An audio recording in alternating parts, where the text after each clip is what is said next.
60 წლებიდან ხე კრიპტოგრაფია და რაღაცა ამ კრიპტოგრაფია და ჰეში დიდი ხანია არსებობდა ბიტკოინამდე და ამისი გადმოტანა მოხდა რეალურად ბიტკოინის შექმნისას და ჩემთვის ყველაზე მნიშვნელოვანი ამბავი აქ არის ზუსტად ის მეთოდი, რაზეც საუბრობდა ჰერმანი. ანუ როგორ ხდება ის, რომ ჩემთან არის და რომ გადმოგირიცხავ, ეს ხო თან ციფრულად ხდება, ხო, რაღაცა როგორც ფოტოს უგზავნით ადამიანებს, რაღაცა მსგავსი პროტოკოლებით ხდება რაღაცების გადაგზავნა, მაგრამ თავარი ამბავი არის აქ დადასტურების მექანიზმი, როგორც ვიცით, ბიტკოინის ქსელს აკონტროლებენ ნოდები. ნოდები არის ჩვეულებრივი ადამიანების მიერ შექმნილი ეს მონაცემთა ბაზები, რომლებიც ემსახურებიან ამ ბიტკოინის ქსელს. ანუ ჩვენ შეგვიძლია ნებისმიერ ადამიანს ჩამოვტვირთოთ მთელი ბიტკოინის ბლოკჩეინის ბაზა, დავაკონფიგურიროთ და ჩვენც ვიყოთ მომსახური ამ სისტემის.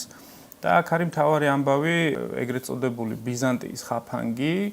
ანუ ბიზანტიის ხაფანგი რა იყო ისტორიულად, ვიცით, ერთ-ერთი ბრძოლის თუ ომის დროს იყო რაღაცა 4 თუ 5 გენერალი, რომლებსაც უნდა შეეტიათ ერთ-ერთი ქალაქისთვის და ანუ რომ გამოერიცხათ, თქვათ, ესე თქვათ, მოღალატე გენერლის ამბავი, ანუ ვერ ენდობოდნენ ყველა ერთმანეთს, ესე თქვათ, და რომ გამორიცხულიყო, ესე თქვათ, რომ იტყოდნენ, თქვათ, უტევთ ან ვიხევთ, უნდა ყოფილიყო ყველასთვის ერთი და იგივე ბრძანება.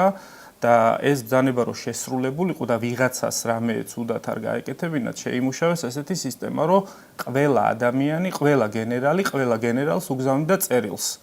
უტევთ ან იმაშობთ, რა ქვია, აჩერებთ. თუ თქვათ უმრავლესობა იქნებოდა რაღაცა უტევთ, შევდივართ ამ ქალაქში და რაღაცა ყველა შედიოდა და თუ თქვათ ერთი ადამიანი იყო, ვინც თქვათ აი შეკრული იყო, თქვათ მოწინააღმდეგესთან ან რაღაცას დააპირებდა, ესე თქვათ, ანუ ამის შანსი აღარ ჰქონდა რა, იმიტომ რომ უმრავლესობა ყველასთან აგზავნიდა ამ წერილს და ერთიანად ხდებოდა გადაწყვეტილების მიღება. ანუ ინფორმაციის დაბლოკვა ვერ მოხერხდა. გამორიცხული იყო. ზუსტად ეს პრინციპი არის გადმოტანილი ამ ბიტკოინის ამბავში. ანუ ეს ნოდები მთელ მსოფლიოში ძალიან ბევრ ადამიანს აქვს, ძალიან ბევრ კომპანიასაც აქვს და ასე შემდეგ და როდესაც გადარიცხვა ხდება ერთი ადამიანიდან მეორესთან, აი ეს ჰეშირებული გადარიცხვა, ესე ვთქვათ, ხო? მაგ დროს ეს გადარიცხვა უნდა დაადასტუროს აი ამ ნოდებმა, ესე ვთქვათ რა. ნოდი რას ნიშნავს, შეგვიძლია გავიმარტოთ? ეგ აბრევიატურა ალბათ, ხო, რაღაცის. ნოდის აბრევიატურა ეხლა ზუსტად არ მახსოვს, მაგრამ ფუნქციონალურად არის ესეთი, რომ აი მთელი ეს რეესტრი, ესე ვთქვათ, გადარიცხვების რეესტრი, ბლოკჩეინი ხო ნიშნავს ბლოკებად დაყოფილ ინფორმაციას. ეს ხო ინფორმაციაა ჩალაგებული ამ იმაში და არის ჩათვალე მონაცემთა ბაზა, რომელიც არის on-chain, ანუ ეს სერვერს ვიხმარდი.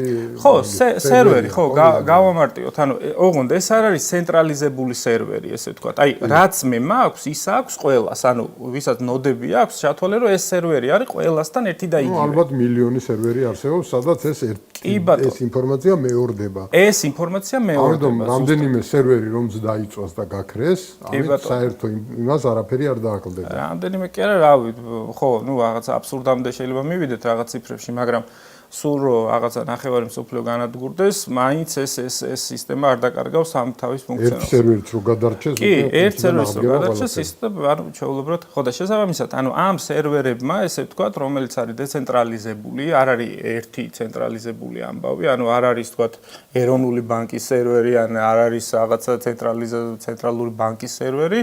ანუ შესაბამისად მათზე არა ვართ დამოკიდებული, აი ზუსტად ეს არის ძირითადი პრინციპი, რაც ამ სისტემის ესე ვთქვათ, ის არის, რა ქვია, სასიამოვნო მომენტი არის, რომ ანუ არ ხარ არავისზე დამოკიდებული, ნდობა არის მაქსიმალურად გამორიცხული, ანუ ერთმა ადამიანმა რომ მოინდომოს აუცილებლობაა გამორიცხული. ხო. ანუ ერთმა ნოდმა რომ ან ერთმა რა თუ გინდა 1000-მაც რომ მოინდომოს რაღაცა ან ის ტრანზაქცია არ დაადასტუროს, ან თვითონ გადააგზავნონ ისეთი ტრანზაქცია, რომელიც დანარჩენები არ დაადასტურებენ, მოიტყუოს, ხო? ანუ გამორიცხული